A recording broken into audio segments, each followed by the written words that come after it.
ತರಕಾರಿ ಮತ್ತು ಬೇಳೆ ಹಾಕಿ ಬಸ್ಸಾರು ಮಾಡೋದು ಹೇಗೆ ಅಂತ ನೋಡೋಣ. ಇಲ್ಲಿ ನಾನು ಹೀರೆಕಾಯಿ ಬಳಸ್ಕೊಂಡಿದ್ದೀನಿ. ತುಂಬಾ ರುಚಿಯಾಗುತ್ತೆ. ಯಾರೆಲ್ಲ ಈ ವಿಡಿಯೋ ಪೂರ್ತಿ ನೋಡಿಲ್ಲ, ವಿಡಿಯೋ ಪೂರ್ತಿ ನೋಡಿ. ಹಾಗೆ ಸಬ್ಸ್ಕ್ರೈಬ್ ಮಾಡಿಕೊಡಿ, ಲೈಕ್ ಶೇರ್ ಮಾಡಿ. ಇಲ್ಲಿ ನಾನು ಒಂದು ಕಪ್ನಷ್ಟು ಬೇಳೆನ ನೆನೆಸಿ ಇಟ್ಕೊಂಡಿದ್ದೀನಿ. ಒಂದು 1/4 ಗಂಟೆ ನೆನೆಸಿಟ್ಕೊಂಡ್ರೆ ಸಾಕು. ಬಿಸಿ ನೀರು ಕಾಯಿಸ್ಕೊಂಡು ಅದಕ್ಕೆ ತೊಗರಿ ಬೇಳೆನ ಹಾಕ್ಕೊಳ್ತಾ ಇದ್ದೀನಿ ಬೇಯೋದಕ್ಕೆ. ನಾನಿವತ್ತು ಹೀರೆಕಾಯಲ್ಲಿ ಬಸ್ಸಾರು ಮಾಡೋದನ್ನು ತೋರಿಸ್ತಾ ಇದ್ದೀನಿ. ತುಂಬಾ ಸುಲಭವಾಗಿ ಮಾಡ್ಕೊಳ್ಬೋದು. ನೀವು ಕುಕ್ಕರ್ಗೂ ಸಹ ಹಾಕ್ಕೊಳ್ಬೋದು. ಕುಕ್ಕರ್ಗೆ ಹಾಕೋದ್ರಿಂದ ಮತ್ತು ಬೇಳೆ ಎಲ್ಲ ತುಂಬ ಮೆತು ಆಗಿಬಿಡುತ್ತೆ. ಕುಕ್ಕರ್ಗೆ ಹಾಕೋದಾದರೆ ಬೇಳೆ ಮತ್ತು ಹೀರೆಕಾಯಿ ಎರಡು ಒಟ್ಟಿಗೆ ಹಾಕಿ ಒಂದು ವಿಷಲ್ ತೊಗೊಂಡ್ರೆ ಸಾಕಾಗುತ್ತೆ.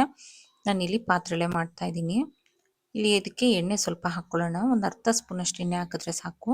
ನೋಡಿ, ಈ ಥರ ಕುದಿಯೋ ಟೈಮಲ್ಲಿ ಒಂದು ಟೊಮೆಟೊನ ನಾನಿಲ್ಲಿ ಸ್ಲಿಟ್ ಮಾಡಿ ಹಾಕ್ಕೊಳ್ತಾ ಇದ್ದೀನಿ. ಟೊಮೆಟೊ ಬೆಂದಿದೆ. ಈಗ ಟೊಮೆಟೊನ ಸೈಡಿಗೆ ಎತ್ತಿಟ್ಕೊಳ್ತಾ ಇದ್ದೀನಿ. ಹಾಗೆ ಬೇಳೆ ಸಹ ಬೆಂದಿದೆ. ಬೇಳೆನೂ ಒಂದೂವರೆ ಸೌಟ್ನಷ್ಟು ಬೇಳೆನ ನಾನು ರುಬ್ಬೋದಿಕ್ಕೆ ಅಂತ ಸೈಡಿಗೆ ಎತ್ತಿಟ್ಕೊಳ್ತೀನಿ. ನೋಡಿ, ಇಲ್ಲಿ ಬೇಳೆ ಎಲ್ಲ ನೀಟಾಗಿ ಬೆಂದಿದೆ. ಈಗಿಲ್ಲಿ ನಾನು ಹೀರೆಕಾಯಿನೂ ಸಹ ಕಟ್ ಮಾಡಿ ನೀಟಾಗಿ ತೊಳೆದು ಎತ್ತಿಟ್ಕೊಂಡಿದ್ದೀನಿ. ಈ ಮುಕ್ಕಾಲು ಭಾಗದಷ್ಟು ಬೇಳೆ ಬೆಂದಿದೆ. ಅದಕ್ಕೆ ಇದನ್ನು ಹೀರೆಕಾಯಿ ಏನು ಪೀಸ್ ಮಾಡಿ ಇಟ್ಕೊಂಡಿದ್ದೀವಲ್ಲ ಅದನ್ನು ಸೇರಿಸ್ಕೊಳ್ತಾ ಇದ್ದೀನಿ ನಾನು. ರುಚಿಗೆ ಎಷ್ಟು ಬೇಕಷ್ಟು ಉಪ್ಪನ್ನು ಸಹ ಸೇರಿಸ್ಕೊಳ್ಬೇಕು. ನೋಡಿ, ಈಗ ಉಪ್ಪನ್ನು ಸೇರಿಸ್ಕೊಂಡು ನೀಟಾಗಿ ತಿರುಗಿಸ್ಕೊಡೋಣ. ತರಕಾರಿ ಹೀರೆಕಾಯಿ ನೀಟಾಗಿ ಬೇಯಬೇಕಾಗುತ್ತೆ. ಇದು ಬೇಯೋದ್ರೊಳಗೆ ನಾವಿಲ್ಲಿ ಒಂದು ಮಸಾಲೆಗೆ ರೆಡಿ ಮಾಡ್ಕೊಳ್ಳೋಣ. ಒಂದು ಬಾಣಲೆ ತೊಗೊಂಡು ಅದಕ್ಕೆ 1 ಸ್ಪೂನು ಅಥವಾ 2 ಸ್ಪೂನಷ್ಟು ಎಣ್ಣೆ ಹಾಕ್ಕೊಳ್ಬೇಕು. ನಾನಿಲ್ಲಿ ಬಸ್ಸಾರಿಗೆ ಹುರ್ಕೊಳ್ಳೋದಕ್ಕೆ 1 ಈರುಳ್ಳಿನ ಹಾಕ್ಕೊಂಡಿದ್ದೀನಿ. ಮಸಾಲೆ ತೆಗೆಯೋದಕ್ಕೆ ಏನು ಬೇಕು ಅದಕ್ಕೋಸ್ಕರ ಇಲ್ಲಿ 1 ಈರುಳ್ಳಿನ ಫ್ರೈ ಮಾಡೋಕ್ಕೆ ಹಾಕ್ಕೊಂಡು ಒಂದು ಅರ್ಧ ಸ್ಪೂನಷ್ಟು ಜೀರಿಗೆ ಹಾಕ್ಕೊಳ್ತಾ ಇದ್ದೀನಿ.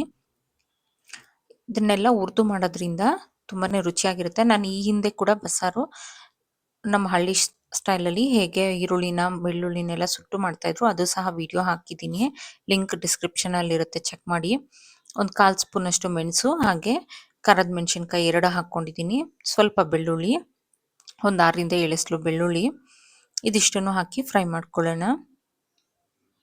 ನೀವು ಹಸಿ ಈರುಳ್ಳಿ ಸಹ ಬಳಸ್ಬೋದು, ಬಟ್ ಈ ಥರ ಫ್ರೈ ಮಾಡಿ ಹಾಕೋದ್ರಿಂದ ಸಾಂಬಾರು ಅನ್ನೋದು ಟೇಸ್ಟ್ ಚೆನ್ನಾಗಿರುತ್ತೆ. ಒಂದ್ಸಾರಿ ಈ ಥರ ಟ್ರೈ ಮಾಡಿ ನೋಡಿ, ತುಂಬಾ ರುಚಿಯಾಗಿರುತ್ತೆ. ನೋಡಿ, ಈ ಥರ ಚೆನ್ನಾಗಿ ಹುರ್ಕೊಳ್ಬೇಕಾಗುತ್ತೆ.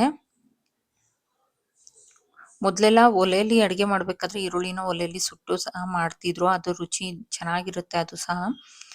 ಅದರಿಂದ ಈ ಥರ ಎಣ್ಣೆಯಲ್ಲಿ ಫ್ರೈ ಮಾಡ್ಕೊಳ್ಳಿ, ಆ ಆಪ್ಷನ್ ಇಲ್ಲದೆ ಇರೋದ್ರಿಂದ. ಈಗಿಲ್ಲಿ ನಾನು ಏನು ಹುರ್ಕೊಂಡಿದ್ವಲ್ಲ ಅದನ್ನು ಮಿಕ್ಸಿ ಜಾರಿಗೆ ಹಾಕ್ಕೊಳ್ತಾ ಇದ್ದೀನಿ. ಜಾರಲ್ಲಿ ಮೊದಲೇ ಬೇಳೆ ಮತ್ತು ಟೊಮೆಟೊ ಏನು ಎತ್ತಿಟ್ಕೊಂಡಿದ್ವಲ್ಲ ಅದನ್ನು ಸೇರಿಸಿ ಇಟ್ಕೊಂಡಿದ್ದೀನಿ.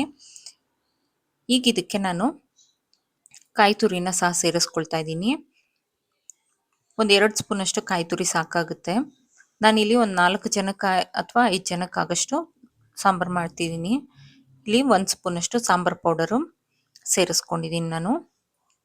ನೋಡ್ಕೊಂಡು ಸೇರಿಸ್ಕೊಳ್ಳಿ, ಖಾರ ಇತ್ತಂದರೆ ಕಡಿಮೆನೇ ಸಾಕಾಗುತ್ತೆ. ಹಾಗೆ ಸ್ವಲ್ಪ ಕೊತ್ತಂಬರಿ ಸೊಪ್ಪು ಸೇರಿಸ್ಕೊಳ್ಬೇಕು. ಈಗಿಲ್ಲಿ ಹುಣಸೆ ಹಣ್ಣನ್ನು ಸಹ ಸೇರಿಸ್ಕೊಳ್ತಾ ಇದ್ದೀನಿ. ಒಂದು ಸಣ್ಣ ನಿಂಬೆ ಗಾತ್ರದಂಥ ಹುಣಸೆ ಹಣ್ಣನ್ನು ಸೇರಿಸ್ಕೊಂಡ್ರೆ ಆಯಿತು, ಯಾಕಂದರೆ ಟೊಮೆಟೊ ಸಹ ಸೇರಿಸಿದ್ದೀವಲ್ಲ ಅದರಿಂದ. ಈಗ ಇದನ್ನು ನುಣ್ಣಕ್ಕೆ ಪೇಸ್ಟ್ ಮಾಡ್ಕೊಂಡು ಬರೋಣ. ನೋಡಿ, ಈ ಥರ ಪೇಸ್ಟ್ ಮಾಡ್ಕೊಳ್ಬೇಕು. ಈಗ ನನಗೆ ಇಲ್ಲಿ ಹೀರೆಕಾಯಿ ಮತ್ತು ಬೇಳೆ ಎಲ್ಲ ಪರ್ಫೆಕ್ಟಾಗಿ ಬೆಂದಿದೆ. ಈಗ ಇದನ್ನು ಸೋಸ್ಕೊಳ್ಳೋಣ. ಈ ನೀರನ್ನು ನಾವು ಬಸ್ಸಾರು ಮಾಡೋದಕ್ಕೆ ಬಳಸ್ಕೊಳ್ಬೇಕು. ನಾವು ಸಾಂಬಾರು ಯಾವುದ್ರಲ್ಲಿ ಮಾಡ್ತೀವಲ್ಲ ಅದೇ ಪಾತ್ರೆಗೆ ಹಾಕಿಟ್ಕೊಂಡ್ರೆ ಆಯಿತು. ನಾನು ಮತ್ತೆ ಅದೇ ಬಾಣಲಿಯಲ್ಲಿ ಸ್ವಲ್ಪ ಎಣ್ಣೆ ಸೇರಿಸ್ಕೊಳ್ತಾ ಇದ್ದೀನಿ. ಪಲ್ಯ ಒಗ್ಗರಣೆ ಮಾಡ್ಕೊಳ್ಳೋಣ. ಎಣ್ಣೆ, ಅದಕ್ಕೆ ಸಾಸಿವೆ ಮತ್ತು ಕರಿಬೇವು. ಈಗಿಲ್ಲಿ ಒಂದು ಸ್ವಲ್ಪ ಬೆಳ್ಳುಳ್ಳಿನ ನಾನು ಜಜ್ಜಿ ಇಟ್ಕೊಂಡಿದ್ದೀನಿ, ಅದನ್ನು ಸಹ ಸೇರಿಸ್ಕೊಳ್ತಾ ಇದ್ದೀನಿ. ಖಾರಕ್ಕೆ ಎಷ್ಟು ಬೇಕಷ್ಟು ಒಣಮೆಣಸಿನ್ಕಾಯಿನ ಸೇರಿಸ್ಕೊಳ್ತಾ ಇದ್ದೀನಿ. ಇದಿಷ್ಟನ್ನು ಸೇರಿಸಿ ಚೆನ್ನಾಗಿ ಫ್ರೈ ಮಾಡಿಕೊಡೋಣ. ಈಗ ಇದಕ್ಕೆ ನಾನು ಒಗ್ಗರಣೆಗೆ 1 ಈರುಳ್ಳಿನ ಸೇರಿಸ್ಕೊಳ್ತಾ ಇದ್ದೀನಿ, ಸಣ್ಣಕ್ಕೆ ಹೆಚ್ಚಿಕೊಂಡು. ಈರುಳ್ಳಿ ಸಹ ಚೆನ್ನಾಗಿ ಫ್ರೈ ಆಗಬೇಕು.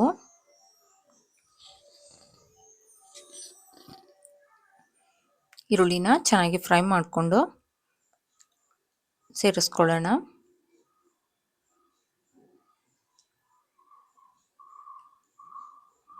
ನೋಡಿ, ಇಲ್ಲಿ ಈರುಳ್ಳಿ ಸಹ ಬೆಂದಿದೆ. ಈಗ ಇದಕ್ಕೆ ನಾನು ಕಾಯಿ ತುರಿನ ಸೇರಿಸ್ಕೊಳ್ತೀನಿ. ನಿಮಗೆ ಕಾಯಿ ತುರಿ ನೋಡಿಕೊಂಡು ಸೇರಿಸ್ಕೊಳ್ಳಿ. ಕೆಲವರು ಕಾಯಿ ತುರಿ ಸೇರಿಸೋದು ಬೇಡ ಅಂತ ಇಷ್ಟ ಇಲ್ಲದೆ ಇರೋರು ಕಾಯಿ ತುರಿ ಸ್ಕಿಪ್ ಮಾಡ್ಬೋದು. ನಾನಿಲ್ಲಿ ಒಂದು 3 ಸ್ಪೂನಷ್ಟು ಕಾಯಿ ತುರಿನ ಸೇರಿಸ್ಕೊಂಡಿದ್ದೀನಿ. ಈಗ ನಾವು ಬೇಯಿಸಿಟ್ಕೊಂಡಿರೋಂಥ ಹೀರೆಕಾಯಿ ಮತ್ತು ಬೇಳೆನ ಸೇರಿಸ್ಕೊಳ್ತಾ ಇದ್ದೀನಿ. ಇದನ್ನು ಚೆನ್ನಾಗಿ ಮಿಕ್ಸ್ ಮಾಡಿಕೊಡೋಣ. ಈಗ ಇದಕ್ಕೆ ರುಚಿಗೆ ಸ್ವಲ್ಪ ಉಪ್ಪನ್ನು ಸೇರಿಸ್ಕೊಳ್ತಾ ಇದ್ದೀನಿ. ಒಗ್ಗರಣೆಗೆ ಎಷ್ಟು ಬೇಕಿತ್ತಷ್ಟು, ಮೊದಲೇ ಬೇಳೆ ಮತ್ತು ಕಾಯಿಗೆ ಎಷ್ಟು ಬೇಕಷ್ಟು ಸೇರಿಸಿದ್ದೀವಿ. ಈಗ ಕೊನೆಯದಾಗಿ ಕೊತ್ತಂಬರಿ ಸೊಪ್ಪನ್ನ ಹಾಕ್ಕೊಂಡು ಮಿಕ್ಸ್ ಮಾಡಿಕೊಟ್ರೆ ಪಲ್ಯ ರೆಡಿ ಆಗುತ್ತೆ.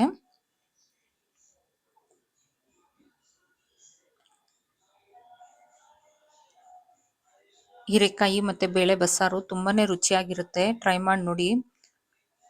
ಈ ಥರ ನೀವು ಪಾತ್ರೆಲ್ಲೇ ಮಾಡ್ಕೊಳ್ಳಿ. ಪಾತ್ರೆಲ್ಲೇ ಮಾಡ್ಕೊಳ್ಳೋದ್ರಿಂದ ರುಚಿನೂ ಸಹ ಚೆನ್ನಾಗಿರುತ್ತೆ ಕುಕ್ಕರ್ಗಿಂತೂ. ಈಗ ನಾವು ನೀರು ಏನು ಕಟ್ಟಿತ್ತಲ್ಲ ಆ ಕಟ್ಟಿಗೆ ಈ ಮಸಾಲೆನ ಸೇರಿಸ್ಕೊಳ್ಳೋಣ. ರುಬ್ಬಿಟ್ಕೊಂಡಿರೋಂಥ ಮಸಾಲೆನ ಸೇರಿಸ್ತಾ ಇದ್ದೀನಿ ನಾನು. ಮಸಾಲೆ ಸೇರಿಸ್ಕೊಂಡು ಅದಕ್ಕೆ ಎಷ್ಟು ಬೇಕಷ್ಟು ಹದಕ್ಕೆ ನೀರನ್ನು ಸೇರಿಸ್ಕೊಳ್ಳಿ. ನಿಮ್ಗೆ ಯಾವ ಹದಕ್ಕೆ ಬೇಕೋ ಆ ಹದಕ್ಕೆ.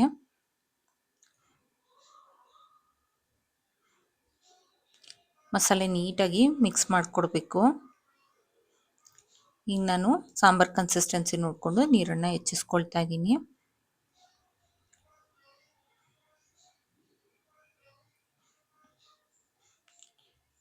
ಇದನ್ನ ಈಗ ಚೆನ್ನಾಗಿ ಕುದಿಸ್ಕೊಳ್ಬೇಕು. ನಮಗೆ ಬಸ್ಸಾರು ಅನ್ನೋದು ಚೆನ್ನಾಗಿ ಕುದಿ ಬರಬೇಕು. ಎಷ್ಟು ಕುದಿಯುತ್ತೆ ಅಷ್ಟು ಟೇಸ್ಟಿಯಾಗಿರುತ್ತೆ ಸಾಂಬಾರು. ಆ ನೊರೆ ಏನು ಬರುತ್ತಲ್ಲ ಮೇಲೆ ಸಾರಿನ ನೊರೆ, ಆ ನೊರೆ ಎಲ್ಲ ಹೋಗೋ ತನಕ ಚೆನ್ನಾಗಿ ಬಿಸಿ ಮಾಡ್ಕೊಳ್ಬೇಕು ಸಾಂಬಾರನ್ನ.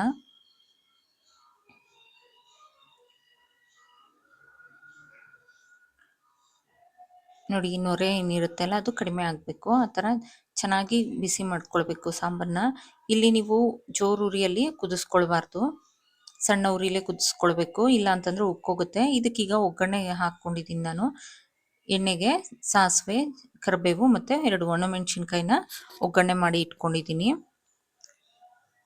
ಇದಕ್ಕೆ ಕಡೆಯದಾಗಿ ಈಗ ಕೊತ್ತಂಬರಿ ಸೊಪ್ಪನ್ನ ಹಾಕ್ಕೊಳ್ಳೋಣ. ಈಗ ಬಸ್ಸಾರು ರೆಡಿ ಇದೆ. ಯಾರಿಗೆಲ್ಲ ಈ ವಿಡಿಯೋ ಇಷ್ಟ ಆದಲ್ಲಿ ಲೈಕ್, ಶೇರ್ ಆ್ಯಂಡ್ ಸಬ್ಸ್ಕ್ರೈಬ್ ಮಾಡಿ, ಕಮೆಂಟ್ ಮಾಡಿ ತಿಳಿಸಿ. ಮುದ್ದೆ ಜೊತೆಗೆ ರೈಸ್ ಜೊತೆಗೆ ಬಸ್ಸಾರು ತುಂಬ ರುಚಿಯಾಗಿರುತ್ತೆ. ಟ್ರೈ ಮಾಡಿ. Thank you for watching.